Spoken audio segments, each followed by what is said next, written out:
Welcome back to the channel, everybody. Today I wanted to go over a little bit more about when you come to a Toyota dealer that we might not have the car that you want in stock, depending on the trim level, the color, etc. I made a short video about this earlier in the week, but I think it's nice to revisit and kind of get a little bit more into the nitty gritty. What I posted before was a bit of an overview. So in this way, I think I can give you guys a little bit more of a detailed response to how this kind of works. So let's get started. First point is how Toyota manufactures, and they manufacture in a very different way from other OEMs. For other OEMs like Honda or GM, dealers will send in requests for vehicles and then the factory will produce those vehicles. So I actually used to work at a Honda manufacturing plant in Indiana, and very often on the line we would see, we would make cars in batches. So at this point in time, I would go down to the line and I'd see, oh, we're doing blue Civics today. There's 60 blue Civics in a batch moving on the line. But then you'd be like, there's a red one right there, like in the middle. That was a custom order. So that's an example of dealers requesting specific cars from the factory. That is not what Toyota does. So what Toyota does is they manufacture based off of their own calculations, however they want to manufacture. And then they allocate vehicles to specific regions based off of the market. So that includes demands, regional preferences, etc. So if we take North Jersey, for example, we might get allocated as a region less trucks than, let's say, the Southwest region, like Texas or something like that. Simply because the regional preferences in our area, people don't prefer trucks as much as they do in the South.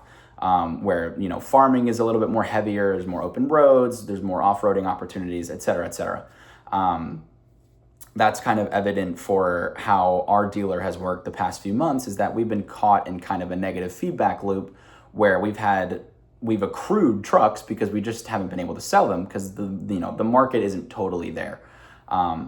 Again, it's balanced, but there is a way to get into a negative feedback loop, and that kind of leads us into our second point. So that's how Toyota allocates vehicles. We have no say in what gets produced. They produce vehicles and then they say, this is what's up for grabs. Do you want it? This is what's coming to you. So with that comes performance and history of each individual dealer. So after Toyota makes a giant batch of vehicles and they're saying, these are all going to North Jersey, then the regional office will decide which dealers get which of those vehicles, and that's based off of history, performance, and something very specific called turn rate. So I went over this a little bit in my earlier video, but just to reiterate, turn rate is how quickly or efficiently you sell and move inventory. So for example, for our dealer, Prestige Toyota of Ramsey, I think our turn rate, last time I checked, is about 13.25. So there are different ways to measure it. I've seen it measured as like a percentage, like 77%. I think it's easier just, for you and me to go with a 13.25. What that means is that we should be able to turn our inventory, our entire inventory, 13.25 times within a year. The district average where we are located, we're one of 9 Toyota dealers in our district. The average is around 11 to 12. So we're right there on the average, just a little bit above, which is great. So we're performing really well the last couple of months, even through some dips and stuff like that. So that's what turn rate is. So as you have to sell cars to get cars. So back to the truck situation, this kind of business methodology creates 2 separate, pretty severe feedback loops, positive and negative. The negative feedback loop is, as I talked about with the trucks, is that we were accruing so many trucks that we could not sell them. And because we could not sell them, we were not earning more vehicles. So if we had an inventory of 80 and 40 of those were trucks, we have to sell those trucks to get more vehicles. If we only sold 30 of that inventory, then we're only going to get like 30 new vehicles, and they're going to be very limited on what we get. We're not going to get access to the really high demand trims. We're not going to get access to really what customers want in our areas, let's say RAV4s. We're not going to get as many. If we reverse back to this past month and this month, we've done a really good job trying to recover. We've gotten rid of a lot of our trucks, and it's paid off. In our next allocation, we are getting about 40 RAV4s. A lot of them are already pre-sold. So this is another thing that pivots into Toyota's inventory philosophy. Toyota has a much leaner inventory philosophy than some of the other OEMs. Some of the other OEMs might have 90 to 120 days, give or take, of safety stock. Safety stock is a buffer that is created so that, if something happens, if production shuts down, we still have, this many days supply until we're just completely out. For example, many plants operate with blackout weeks to do retooling, repairs, etc. So that is when we would start to dip into safety stock because we're not actively producing. So Toyota doesn't really do that. They run a very lean inventory structure, meaning they produce basically what's necessary to feed the market, and they don't do much extra. So this allows them to limit depreciation costs of the vehicles, this is positive for Toyota. It allows them to limit incentives and rebates, and it allows them to run very efficiently during normal market times. However, that creates a lot of stress when there are demand spikes or supply chain issues. So if we look back to, kind of recently, and this is not a political channel at all, I just want to preference that, but there are some important geopolitical aspects that have occurred that have limited Toyota's ability to produce cars. One of those being tariffs. Tariffs definitely constrained some raw material production and increased costs, and it hurt a little bit of the supply chain. And another part that compounded that was, the semiconductor crisis. So that shortage as well made it a lot harder, and it's still something that Toyota is dealing with. It makes it a lot harder to produce hybrid battery components, and it slows down the whole supply chain. So in those cases, Toyota is now kind of chasing its tail because they're not able to produce as much as, or they're not able to produce an efficient amount for the market demand currently. Now, as to say what, exactly where Toyota is in relation to the market demand, I don't want to do that because I'm not exactly sure. It seems like they're a little bit behind, but I truly don't know enough about where they are as a business to give you guys information on that. So I don't really want to speculate too much. However, there is definitely some issues that Toyota is still dealing with, including other OEMs, in producing vehicles.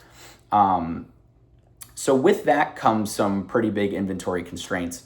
And this leads to, again, why you're not able to custom order from Toyota. So this is another reason why when you show up to a dealer and you say, I want a RAV4 XLE in this exterior color, this interior color with these features, we cannot say, hey, Toyota, give us that car. We can't do that. So the way that we custom order, we usually tell our customers about 2 to 3 months for custom ordering. It is something that you can do, but the pathway to it is a little bit different. So going back, we said that Toyota allocates vehicles to specific regions, and they give dealers specific allocations of vehicles depending on their performance and history. So one thing that we can do a lot, and this is something that a lot of Toyota dealers do, is trades.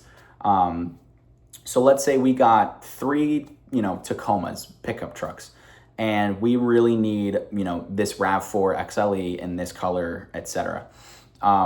We have a specific manager who goes out and finds dealers with that vehicle, and then we propose a trade and say, hey, can we have that vehicle? And we'll give you this one. Maybe they need a Tacoma, and we just make a swap. This is not a perfect system, and it only works if the other dealer says yes. So this is why we create, a much bigger time frame to get this car. We will start actively searching from day one as soon as we promise you that, but it's going to take some time to be able to find that car. That car will be produced, but to search and get it is a process. And we'll extend our search depending on what the market looks like. If we're really trying to buy that car, we will go into other markets. We'll talk to dealers in Texas. We'll say, hey, where can we get this car? The only problem with that is that it might come with a cost increase, because then we have to pay for transportation, and there's even more supply chain issues in regards to that. So that's why you can't specifically custom order a vehicle. There are ways around it, but it's just hard to Toyota doesn't allow it, basically.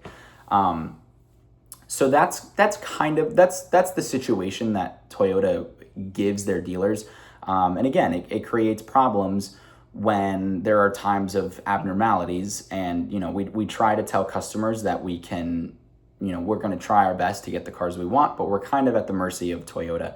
The other thing to that is that they also restrict different trims of certain cars. They only produce a limited amount of, TRD off-road premium trims versus just base trims. So that's another thing that we have to fight for, is trying to get the trim levels you want. And the other problem is that some of Toyota is such a good company. Some of the things that I told you, some of the benefits of their leaner inventory structure, depreciation is a big thing. Toyota vehicles don't depreciate as much as some other vehicles. If you take a Ford pickup and a Toyota pickup is going to depreciate much slower than a Ford pickup. So with that comes more market demand. So for example, the RAV4 is the best-selling Toyota SUV in the country. Customers really, really love that vehicle, and it is a great vehicle. Another example is the Toyota Sienna. The new Toyota Siennas are very, very sought after. So the problem that comes with that is, again, back to the turn rate and the performance. If you take a store that, let's say, has a medium turn rate, they're not above, but they're not very far below market average or district average for that matter. They're only going to get a certain amount of Toyota Siennas. We'll call it maybe eight Siennas in that allocation. And depending on how that month goes, that might decrease the following month. So that's already a very limited basket of Siennas that they can even give to customers. If Toyota Prestige Toyota Ramsey, the North Jersey is such a densely populated area. There are way more than 8 people who want a Sienna. For us specifically, we have, I think, 5 inbound. We have 1 on the ground currently, and then we have 5 being built at the end of August. There's more than 6 people who want Siennas. Today I received calls from 3 different people for that 1 Sienna on our lot.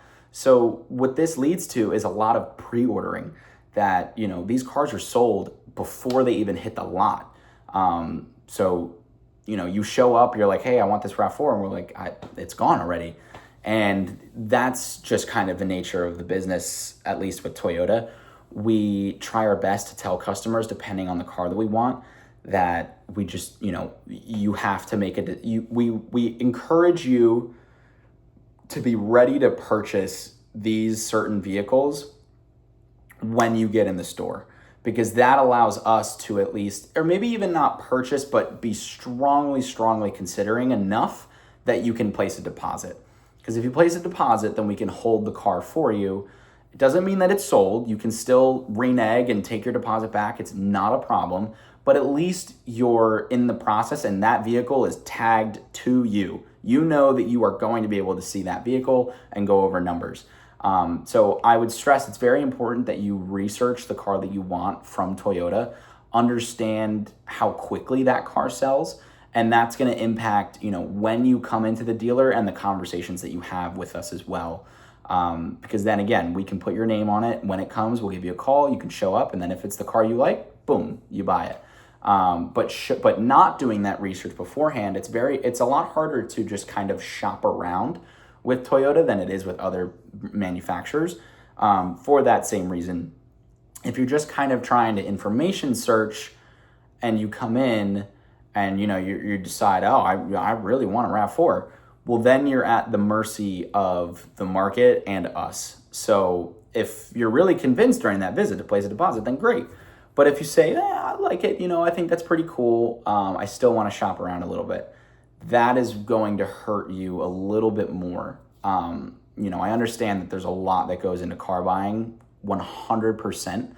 My thing is that just before you step into the dealer, you can absolutely come to the dealer for information, but just be under the assumption that if you're just going in there for information, there's still going to be possibly a waiting period for that vehicle. So if you go in and you're like, well, now I'm ready to go, it depends on if we have that vehicle and if we can assign your name to it.